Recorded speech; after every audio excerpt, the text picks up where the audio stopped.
the times Hallelujah. to share with you. I always say when I'm around with you that it is Pastor's right that every time when God has assigned it, every time we do it over this is right with every time. All right. All right. Whether it's wise or not is another story. Sometimes you need rest. So I am praying for him, praying for victory, because I see your efforts. All right. Yes, sir. Most of all, God sees your efforts. And can I tell you, whenever you are doing something, God is involved. All right. All right. Don't ever think that you can work for God and it be in vain. Sometimes you might feel alone. Sometimes you might feel the pressure. Yes, sir. But don't you ever doubt God. There you go. Say that. Because last time I checked, God is able. Yes, he is. Yes, he is.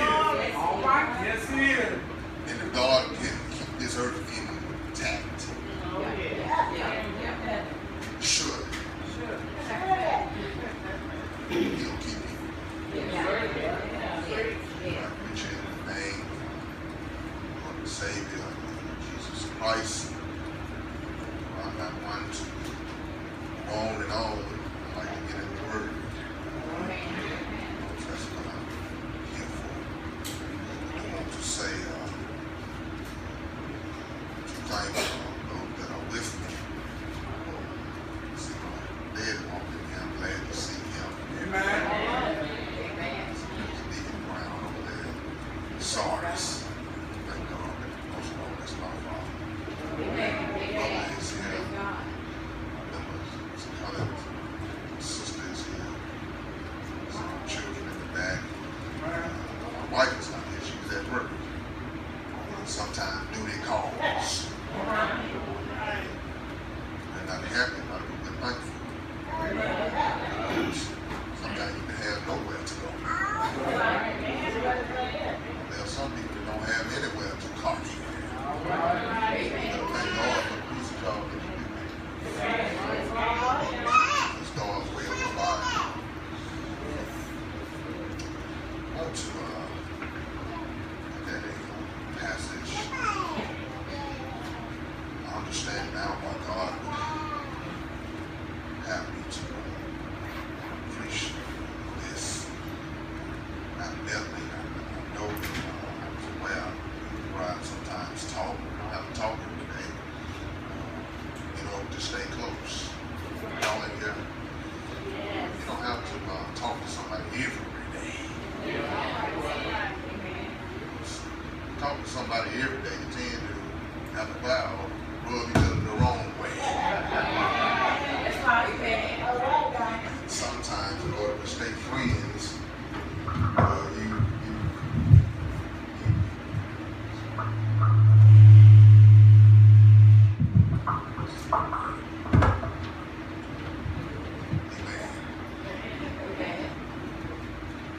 short of that, that's my friend. Thank God. Can y'all hear me? I need to talk a little louder. I can. Y'all hear me? Don't talk to me now. Y'all know I like participation. Y'all help me out. I want to look at a familiar passage. I want to look at the book of Ezra. All right.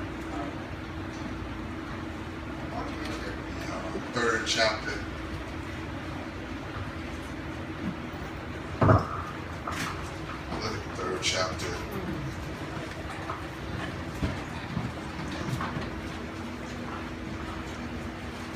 Ezra, the third chapter. I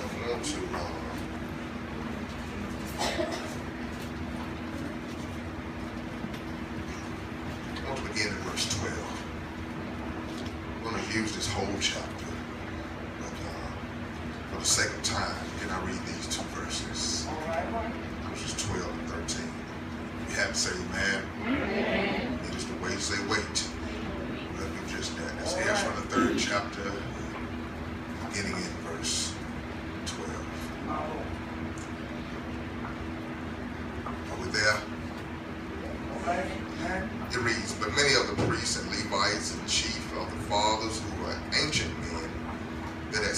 first house.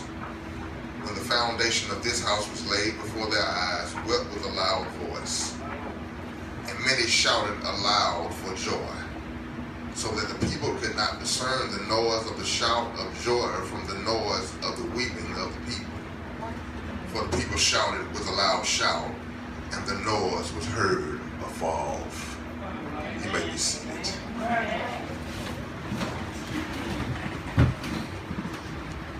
So that the people could not discern the noise of the shout of joy from the noise of the weeping of the people.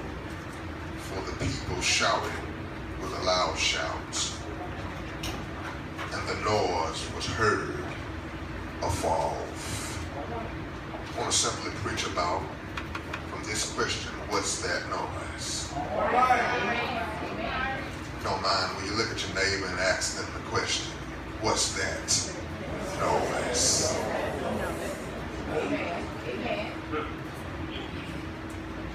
It's hard to get anything done without making noise.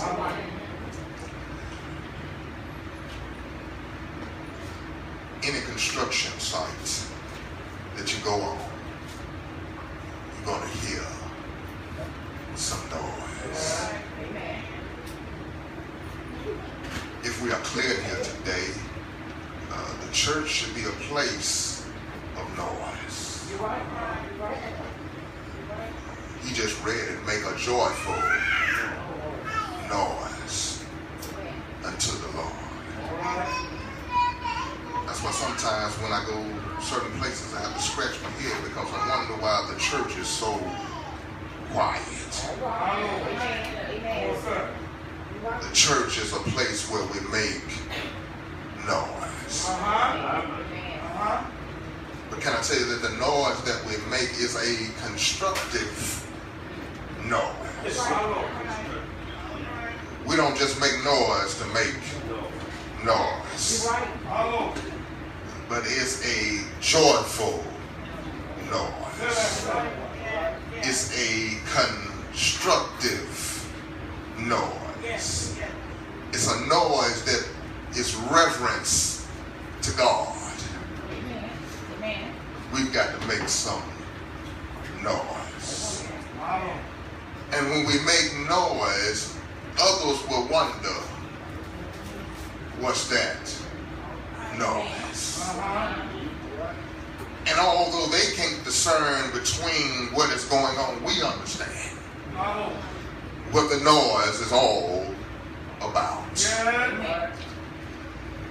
If you follow this book, and in verses, in chapter 3, you understand that the backlash of this is that the Israelites have been in captivity. They've been in a foreign land. And someone has received favor from the king. Are y'all in this house? And through his favor, God favors the whole nation. I come by here to tell somebody that when God has favored you, the favor that God puts on your life ain't just for you, but it's for the benefit of God's people. See, because if you hold favor to yourself, it will become stale. And you are misusing favor when it's not beneficial to others. Are y'all in here? And now that he has gotten favor, now they have returned back to their homeland. But pastor, when they get home, things are tore up. And can I tell you that don't be discouraged when you arrive and things are in ruin. Sometimes you have to tie up, oh help me Holy Ghost, in order to build up. Sometimes you have to push things out the way in order to get something done. Sometimes you have to be stretched. Sometimes pain is involved whenever you are working for the Lord. As I come out here to tell you that you ought to be glad that Satan is attacking, that means you're on the right road. See, because Satan done attack folk that ain't doing nothing for God. I guarantee you that if you ain't doing nothing for God, everything is all right with you. Or so you think. But whenever you are working for God, you will be under attack. So you have to thank God. Whenever you are attacked, you better thank God. Because that's an indicator that I'm on the right road. Now watch this. They get back to their homeland. Everything has been torn down. And see, in order to be a nation, walls had to be built. Amen. Amen. Amen. The city had to be fortified. Yeah. The walls are torn down.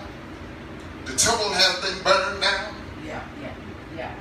And although they are home, it's like they're in a no man's land. And can I tell you that sometimes on this journey, Abby, you get to some places when you look around, you can't see anything that's worth anything.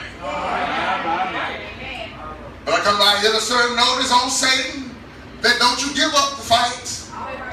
Because God can make something out of nothing. He's done it before. Come here, Genesis. God used not dirt, but dust, which is the residue of dirt, to create us. And if God can do that, surely He can build it back up. To get to their homeland, things are in ruins. You would have thought, Pastor Brown, that they would have begun immediately on building the temple. But they don't build the temple first. They build the altar first. There's revelation in that.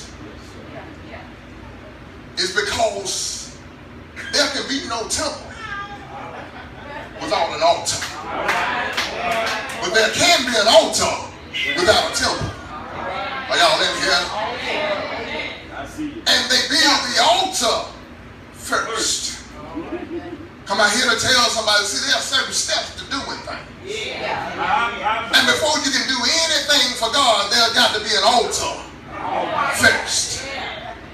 You can't go up without an altar. You can't go forward without the altar being built. Watch this. Well, what is an altar?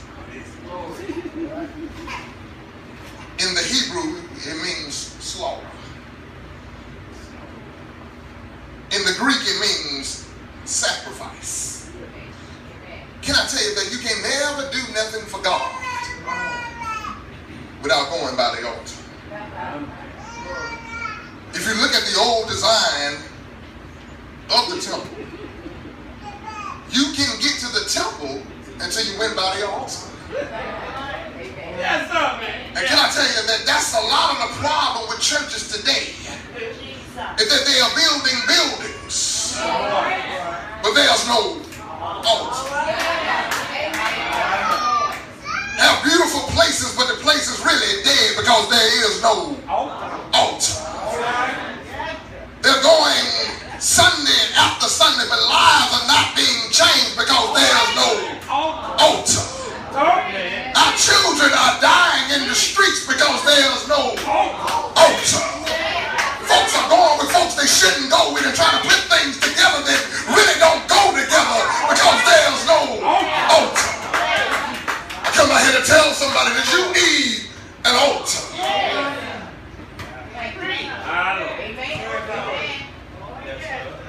Pastor, the altar is where things die.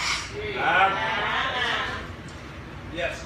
And see, you got to go by the altar because there are some things in you that need to die.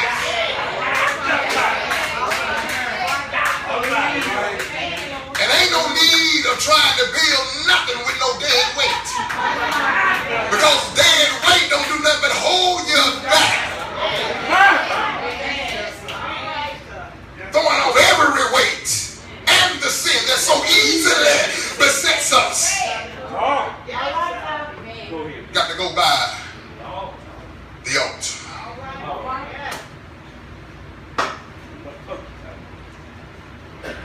There's about 4 things and not more that happen at the altar. First of all, the altar is a place of confession. Amen. You see, don't ever try to approach a holy God without first confessing your sins. I know some of you have a halo. I know you don't ever do anything wrong. I know you got all your I's dotted. I know all your T's are crossed. But as for me, I've got to stop by the altar. Because I've got to confess. Because if I do what Josh wants to do, I'll do the wrong thing. Are y'all in here? I'll do the wrong thing every time. But I've got to go by the altar and say, Lord, not my will, but thine will. Because that's a place of death. But I kill my will off and accept the will of the Holy Ghost. I've got to make it by the altar. It's a place of confession, but it's not only the confessing of sins, but it's also a place of confessing who God is. And see, when you get to the altar, you've got to tell God how good and great and awesome and excellent and holy He is. Got to go by the altar. Altar is a place of confession. Also, the altar is a place of communication. All right. Yes, sir. Say that. See, the reason why a lot of people don't have direction is because they hadn't tapped into the altar.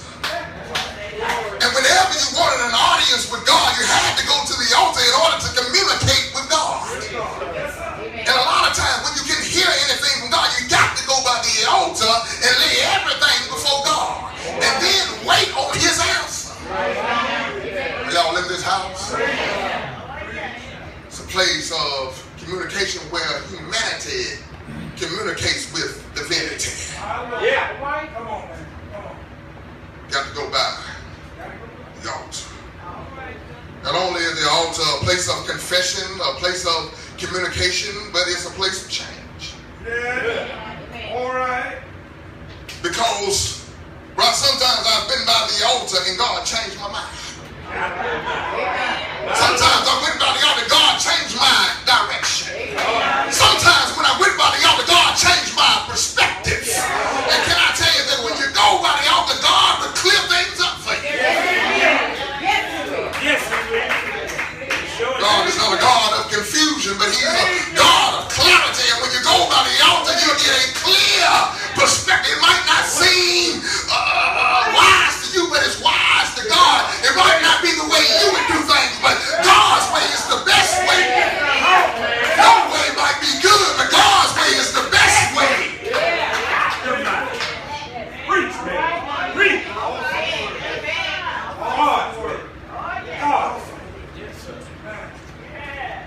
Not only is the altar a place of confession, it's a place of communication, it's a place of change where unholy becomes holy.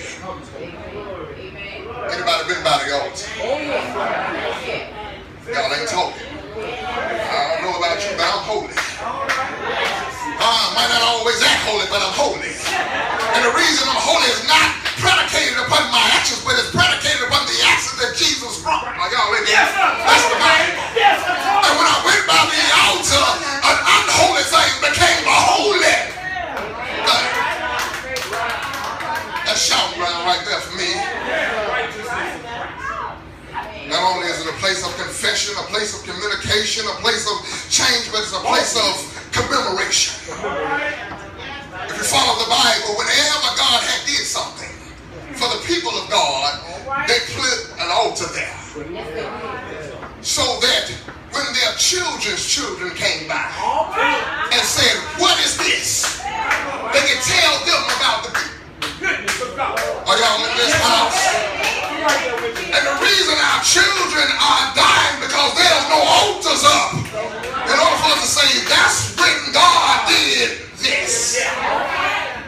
Come here, Jordan River.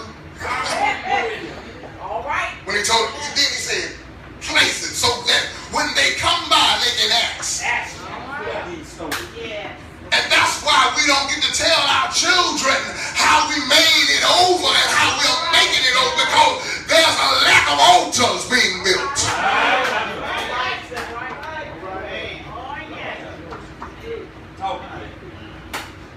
Got to have an altar. Told you an altar is a place of sacrifice and slaughter. You can't ever, let me tell you this. Let me let you in on a secret if you don't know. You can never serve God without sacrifice. I don't care what anybody tells you. Biblically, you can never serve God without sacrifice. When you don't feel like it, you go anyhow. You sing anyhow. God gonna make you preach. You usher anyhow. You preach anyhow. You deacon anyhow. You lift holy hands anyhow. You walk anyhow. You pray anyhow. Are y'all in here? You wave hands anyhow. Sacrifice. Because I've been to the opposite.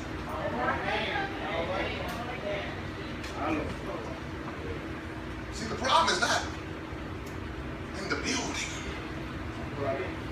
We can do that. But can we go by the altar? See, because the altar is where you see yourself. Yes, Yeah, I know you're getting likes on Facebook, but do you really know yourself? Do you really like what you see? Michael Jackson sung a song said, I'm looking at the man in the mirror. Sometimes you got to put the mirror up, baby. And you get, y'all in here, y'all don't like me now, really. And sometimes, Josh, you got, let me preach to myself then. Josh, sometimes you got to look in the mirror and look and see what's really, truly there. And ask God to show you, and the things that are not of God, you got to ask God to take them away. Let me move on because y'all getting bored. Went by the altar. They constructed the altar. Put the altar on its original foundation. See, a lot of people trying to change. All right now. What's already been laid. All right. Come on. But last time I checked, God laid a sure foundation. Yes, we did.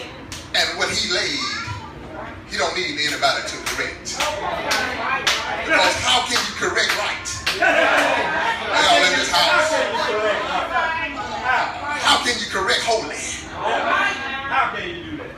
How do you get up in holy face and tell holy that it's wrong? How do you do that?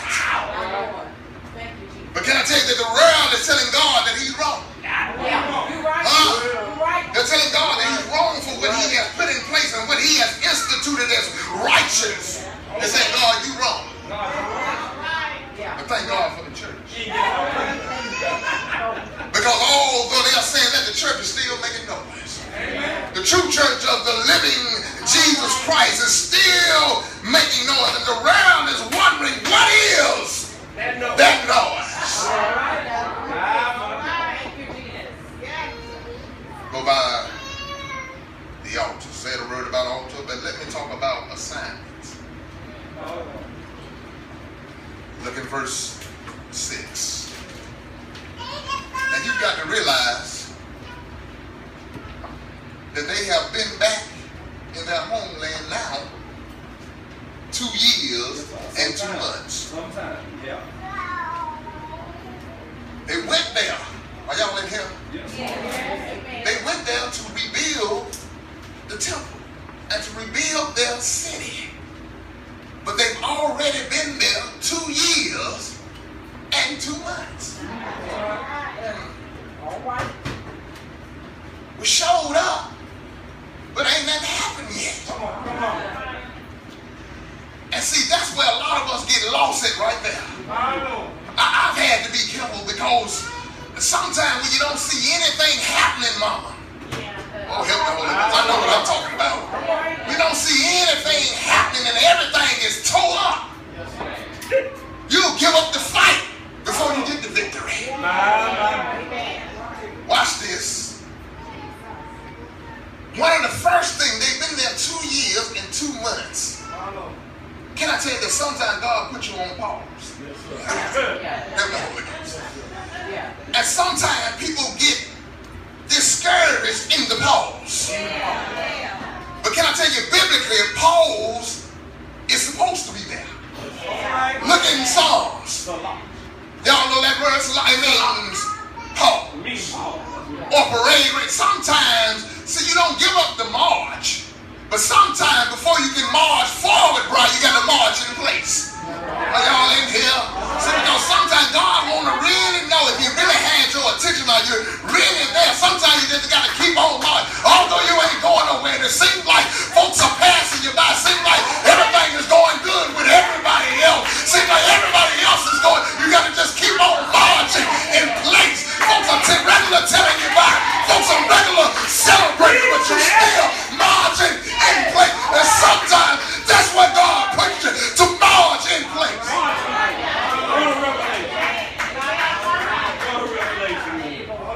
I feel like preaching today. Preach all of it. I'm in a pause. Victory, I came by here to encourage you. Don't be discouraged in the pause. Keep on marching. Might not seem like you're going anywhere. Keep on marching. And when God says move forward, God always has to check your obedience level.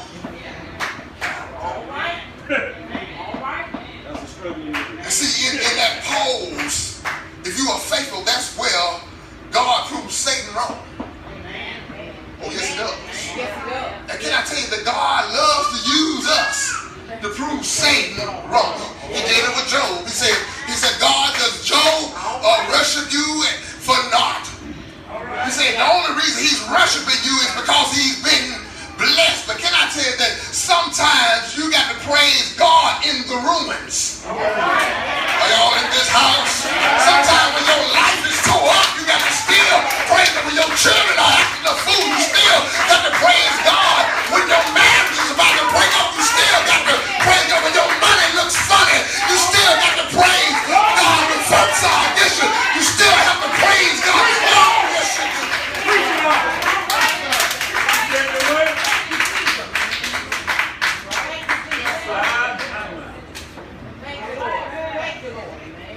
They're in a pause. The Bible talks about seasons. And see, ain't no need of doing that out of season. All right. Come on. You don't plant a garden in the winter. If you do, you ain't gonna get nothing. The same thing with this. In due season. And sometimes we struggle with seasons. I was talking on last Sunday when I was preaching last Sunday, and I was talking about the success in suffering. But I went on to tell them this, that it can't be sunshine all the time. If you get sunshine all the time, it will burn everything up. Are y'all in this house? What am I saying? Sometimes you need the rain. You need rain and sunshine in order to grow. And the reason why a lot of folk ain't growing here is because they want sunshine all the time. Listen here, I know Joel Osteen told y'all that every day is Friday, but the devil is a lie. I've had terrible Thursdays. I've had wicked Wednesdays. On this journey, every day ain't Friday. See, because if every day Friday, that means payday is every day because sometimes you got to give back. And if you always receive it, something is wrong with that picture.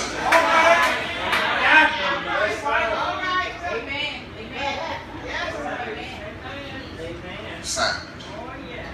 And a pause. Watch this. There's still margin. We ain't took on yet, but there's something going on while they are in the pause. The next thing you see in verse 7, they make provisions. It's right there in verse 7. They give them all. They give them money. Are y'all in this house? See, there's two times when the church get quiet. When the preacher preach about sin and when he preach about money. But it's right here. Y'all see it, don't you? It's in there if you haven't torn it out. They made provisions. They had to provide for the materials that they needed. Can I say that you will never get anything built with, first of all, without the mighty God, without money, and without manpower. You need those three things in order to be. You got to have God first. Then God uses the resources that He has blessed us with to finance whatever it is He's telling us to do. And then you need workers. Are y'all in here? I don't know how you feel about it, but everybody in the church ought to be a worker. That's from the pulpit all the way to everybody ought to be a worker. Y'all don't like me now. I know you want to sit back. I know you don't want to participate. I know you really don't want to get involved. I can go get married and I go home with yourself and self. See, because it's biblical. Yes, it is. Y'all in here? It's biblical for us to come together. And sometimes, when we come together, sometimes we press. Are you in here? Sometimes we press up against, but that's because we're working. But y'all ain't in here now. See, you can't work. Look, sometimes when I go to work, there's some folk I love them, but sometimes they get on my nerves. Y'all ain't in here now. I know you look at everybody the right way, but folks sometimes get on my nerves, and I'm sure sometimes I get on folks' nerves. But whenever you are working side by side, every now and then you're going to brush up against one another. But see, the thing about that is that we have to keep it in perspective biblically. Although we are rubbing up against each other, we're working on the same thing. Amen. And if we're working on the same thing, we're not enemies. Thank you, Lord. Thank you, Lord.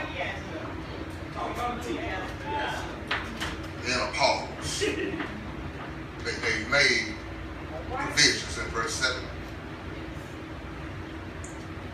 In verse 8, they do the planning. And see, in order to do something, their thought has to be in it. Planning has to. See, you ever seen somebody just slap something up or just do anything? And then try to give it to God? Like, God, come on. And a lot of folk there, how they are about God. Just God, come on. Even in our lives, with our time. My Lord. God. Yeah. Get that on out there. But God, yeah, I'm going to put these little $5 and I'm going to keep the 100 of it. God, I don't feel like praying. I just say a prayer and come. God, we're all in this house. And we've got to stop that. And we've got to approach God the right way.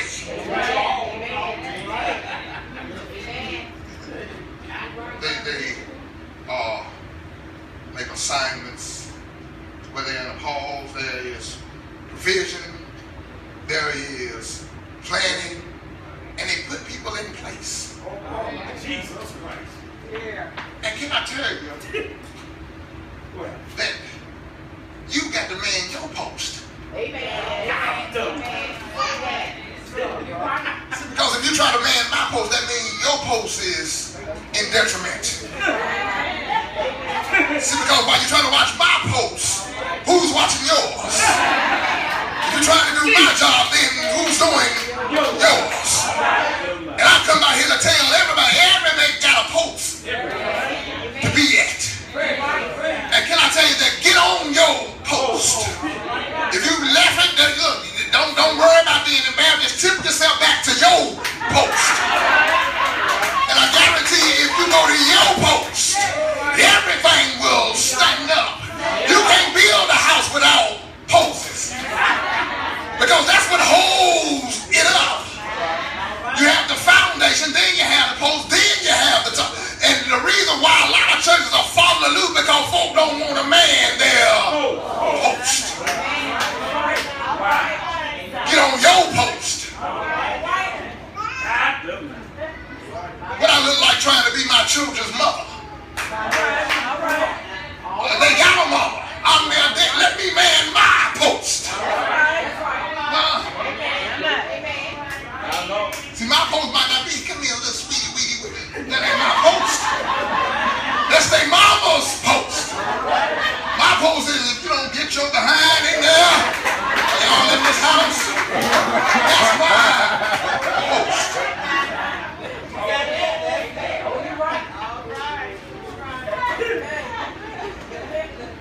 Have the altar, get out of here,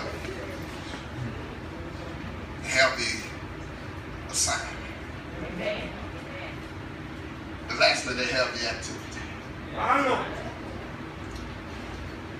It's right there in verse 10. Yeah. In verse 10, they start working. Now, I don't know if you heard, you probably have, but the late Dr. George McKellar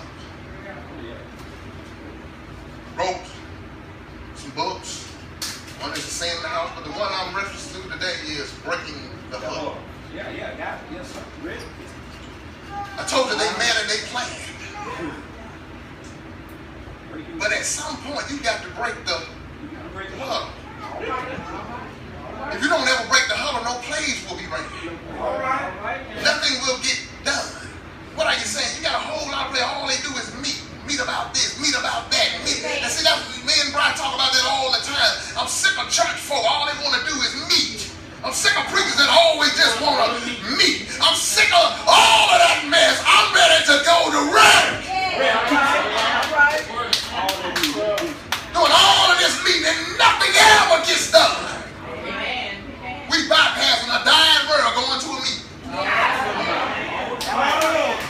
We passing by hungry folks talking about we going to a meeting. Are y'all in here? Folks are sick and we talking about we going to some meeting. Now the meeting has its place. But you can meet too much. A lot of times that's how mess gets started. Are y'all in here? Too many meetings. And I learned a long time ago that the meeting you sit in ain't the real meeting. The real meeting happens out in the parking lot. Before really say what they really want to say. They worked. That's their activity. Not only did they work, but look at verse 11, they worshiped. And can I tell you that you've got to continue, no matter where you find yourself in life, you still got to worship. Come on. God. You right. Up, worship him. Down, worship him. In the hospital, worship him. In prison, worship him. Are y'all in here? I don't care where, in a dark place, worship him. That's already said it, not for what he can do and not for what he will do, but for who he is. Worship him. They worked. They worshipped. But lastly, they wept.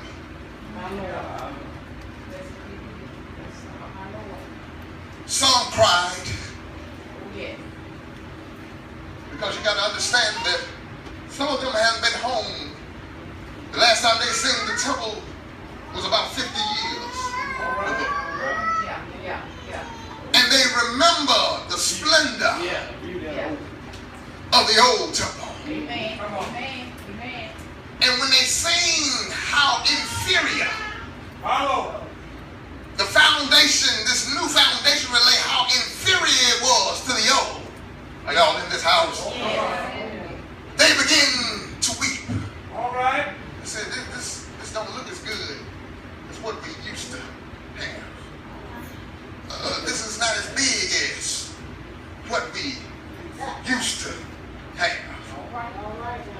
One of the other reasons they wept is because they didn't have the Ark of the Covenant anymore, which is the Shekinah glory. Y'all gonna make me preach right here? But what God told them is, listen, this latter house will have more glory than the former house. Can I tell you that God, you don't have to have something huge in order for God to move. It don't have to always look as good as what you want it to look like for God to move. Well, why was the latter house going to have more glory than the former? It's because you don't need the Ark of the Covenant anymore, because you got a living sacrifice who is Jesus Christ. He said, and now I'm going to come down and dwell with you. They worked, they worshiped, and they wept. Now on the flip side of that, you had others that were crying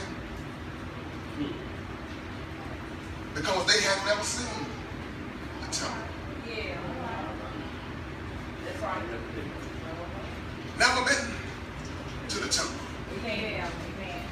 And they were excited about this foundation. Here's the revelation in this. Don't get, see, sometimes there's a conflict between older saints. Are y'all in here? And newer saints. That's right. That's right. Watch this. They're crying because they remember the old days. Amen. Amen. And rightfully so.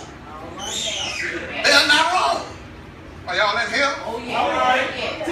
Teach that. The other ones are crying because they're doing something they've never seen before. And rightfully so. Amen. So neither party is wrong. That's right. Preach, Josh. Glory. The problem happens when we try to say, now what you crying for? Amen. And see, why don't we just go ahead and get all of our crying out together as long as we don't conflict on the work? Preach, Josh. They say there ain't no conflict of why we doing what we doing. Although we're crying for one reason and you're crying for another, we're still together. We're still working. I come by here to tell Victory that you still got to continue to work together.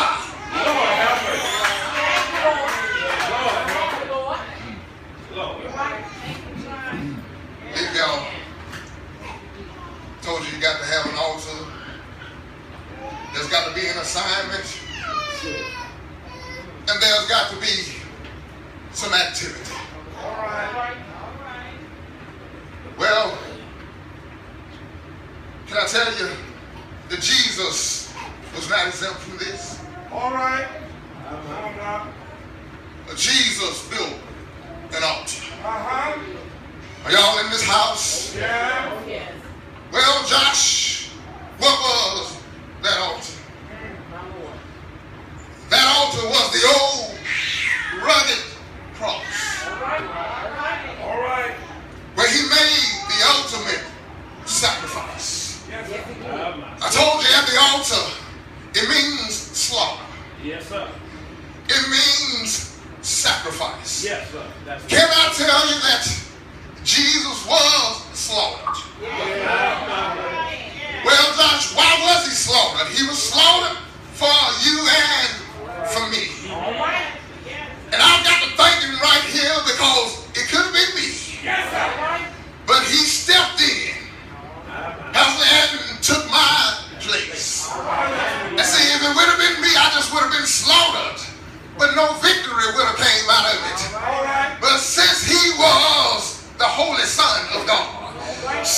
was the only begotten Son of God. Since he knew no sin, but he became sin, he could do it.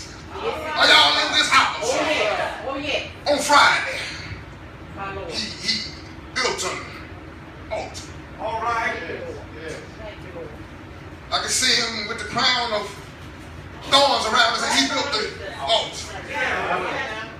Can I tell you that he didn't complain? Oh, help me, Holy Ghost. While he was building the altar. Matter of fact, discovered while he was on all, he was still thinking about other folk. He willed his mother to John.